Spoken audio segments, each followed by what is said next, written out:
Oi, meus amigos, graça e paz para todos vocês. Tenham um bom dia, uma boa tarde, uma boa noite e uma boa e bela madrugada para todos vocês.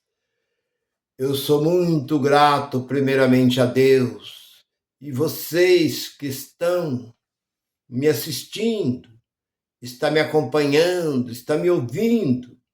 Eu fico muito feliz, grato a vocês, muito obrigado por vocês que inscreveram no meu canal.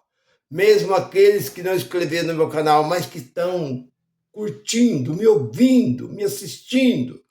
Sou grato por vocês. E o tema da mensagem que eu tenho é essa: o carro não pode andar na frente do boi. Esse é um ditado muito popular, que a carroça não pode andar na frente do burro e nem o boi, nem o carro pode andar na frente do boi. É o contrário. O boi anda na frente do carro e o cavalo anda na frente da carroça. Mas nós temos visto muitas pessoas hoje ansiosa, precipitada, que gosta de ansiosa, a ansiedade está tomando conta de muita gente ansiosa com as coisas, porque não é assim. Vamos esperar. Esperei com paciência, disse o salmista Davi. Esperei com paciência. Ele não diz vamos, mas ele diz, no Salmo 40, esperei com paciência no Senhor. E ele olhou e inclinou para mim e ouviu o meu clamor. Então, outra passagem, lançai sobre ele toda a vossa ansiedade. Porque ele quem? O Deus Todo-Poderoso tem cuidado de vós.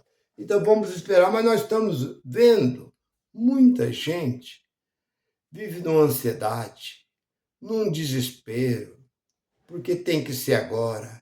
Vamos esperar, porque eu li um livro de um certo pregador, que ele dizia que o sobrinho dele tinha um sítio, e sempre que ele ia nesse sítio, ele disse que tinha muitas frutas, e ele trazia, mas o sobrinho dele ensinou ele, falou assim, olha tio, tem fruta que não adianta colher. A fruta só pode ser colhida, ela não precisa estar madura, porque é a fruta que não pode madurar no pé. Como no caso do abacate, não pode madurar no pé. Se ela madurar no pé, ele cai e se esborracha. A jaca, se ela madurar no pé, ela cai e se esborracha. Então, há certo tipo de fruta que não pode madurar no pé. Então, ele disse que ele aprendeu. A fruta que estava no ponto estava verde, mas estava granada. Estava certo para ser colhida. Ou se a gente colhe uma fruta que não está no ponto, a gente vai perder. É como uma bananeira. A bananeira, quando sorta o cacho, ela sorta aquele embigo junto. E durante um mês, quem mora no sítio, já esteve na roça, sabe como funciona. Mais ou menos com um mês, mais ou menos, você corta aquele embigo. Então toda a força vai para aquela banana. A banana, quando ela sai do cacho, ali, sai da bananeira, ela sai quadrada, bem fininha quadrada. E a pessoa vai olhando de acordo que os dias vão passando, o tempo vai passando, ela vai se arredondando até que ela fica granada. A primeira penca de cima do cacho, ela muitas vezes começa até a amarelar. Aí está no ponto de colher, tirar aquele cacho e colocar para madurar. Em poucos dias está madura. Mas se a bananeira acaba de soltar a caixa, ele lá cortar aquele cacho, ele vai perder, ele vai empretejar. Não adianta.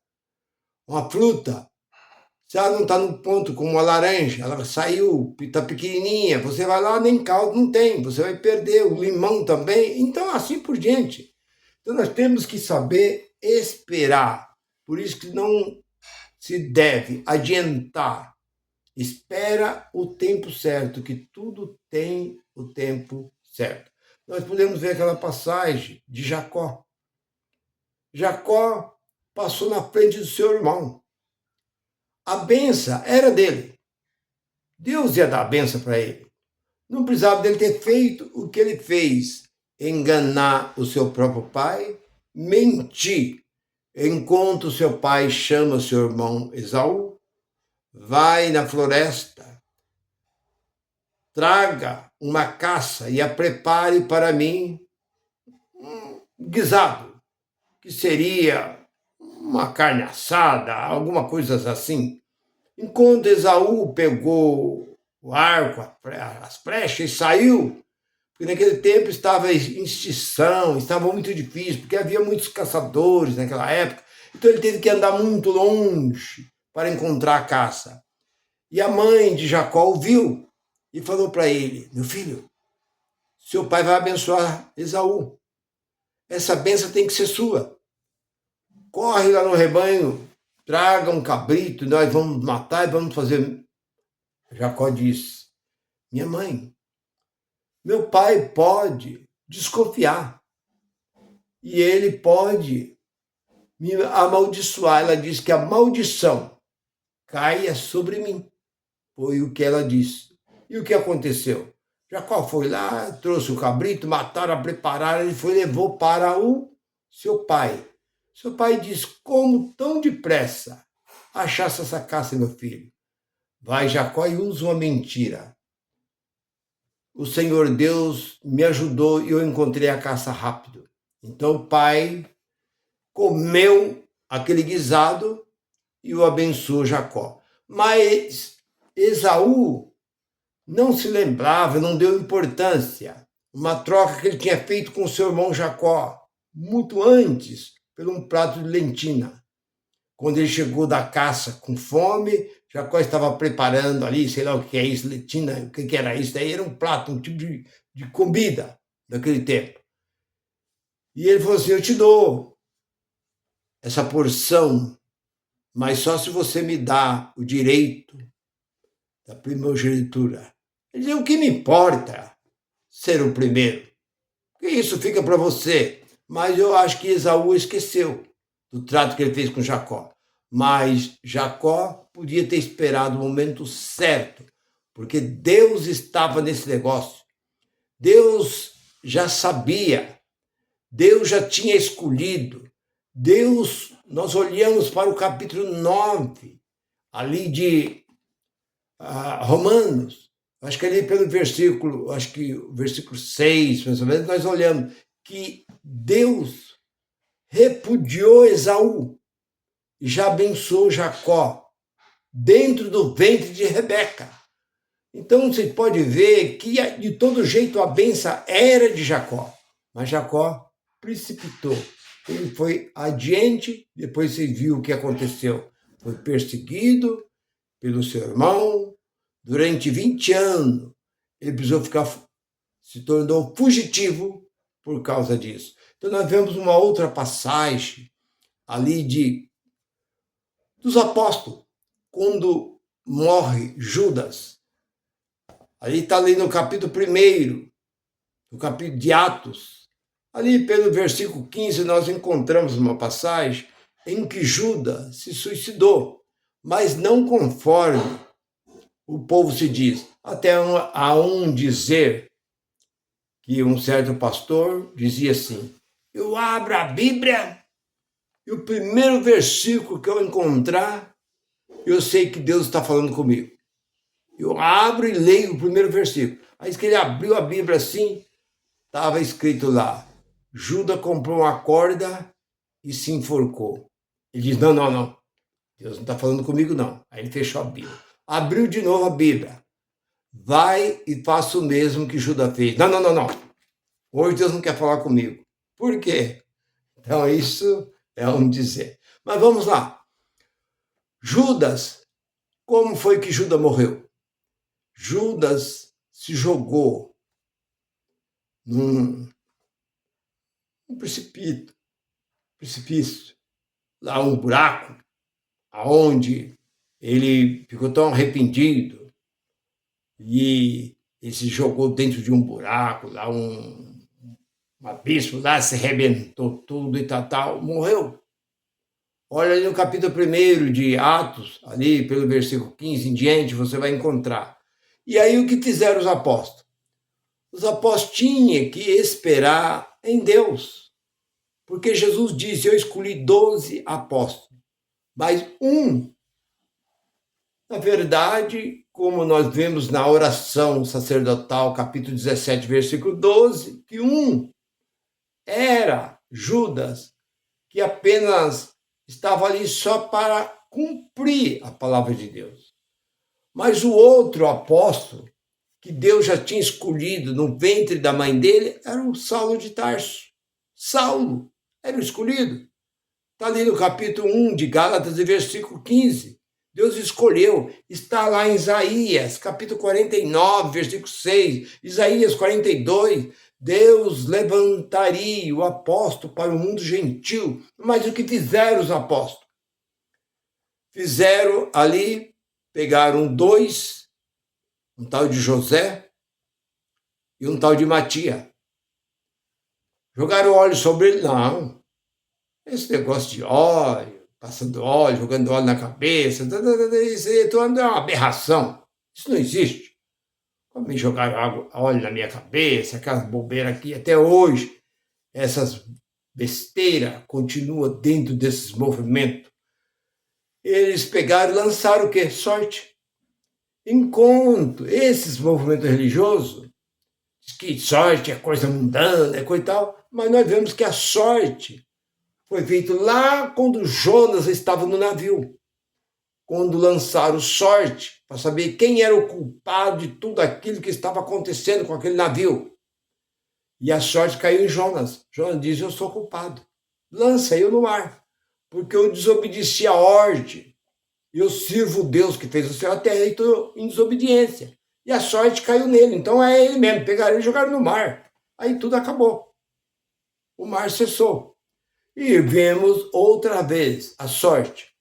Quando tinha ali José e tinha Matias. Lançaram sorte sobre os dois. E a sorte caiu em Matias. Eles precipitaram, porque era para eles esperar.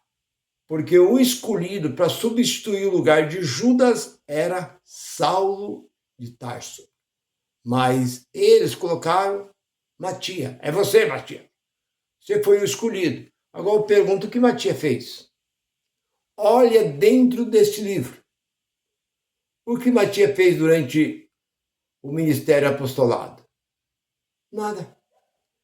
Não há um registro dentro desse livro que Matias, certa vez, estava em determinado lugar, ele curou, ele pregou, ganhou tantas almas, que Matias saía. Não.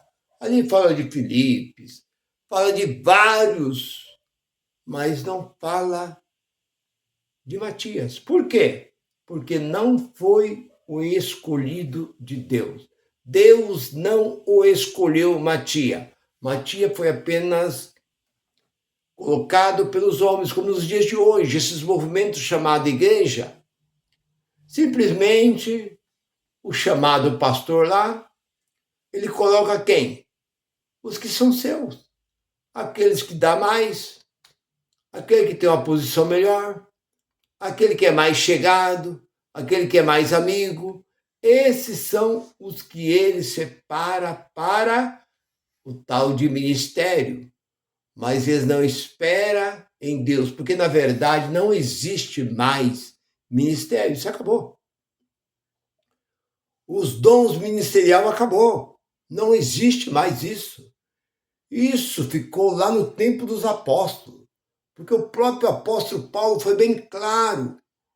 No capítulo 20, 29 e 30, eu gosto muito de citar isso. Depois da minha partida vai surgir lobos cruel e devorador que não palpam nem mesmo no rebanho. Depois ele fala no 2 Timóteo, capítulo 3, ele fala do tipo de homens, de pregadores que viria nos tempos ia chegar. Ele não preveu, não diz que era naquele século, ele diz que chegará tempo que homens difíceis, arrogantes, amantes de si mesmo, homens que eram apenas cobiçador, interesseiro, mentirosos, ganancioso. Paulo já disse isso. Então, pare com esse negócio de ministério, porque não existe ministério. Hoje você fala, porque ministério de fulano tem um ministério, mas não existe ministério. Não tem. Tem apenas aquelas pessoas que são as pessoas que têm coragem, pessoas que têm um dom. Se falar que a pessoa também tem um dom de falar, outros têm dom de cantar, outros de contar piada, outros e tal. Então isso existe. Mas dom ministerial acabou. Porque Jesus subindo do céu, ele deu. A palavra deu é passado. E olhando para o capítulo 13 de Coríntios, versículo 8, fala que todos esses dons cessou.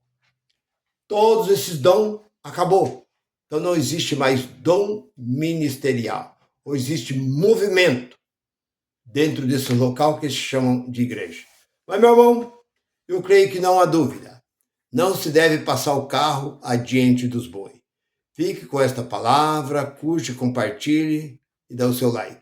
Graça e paz para todos vocês. Bye, bye.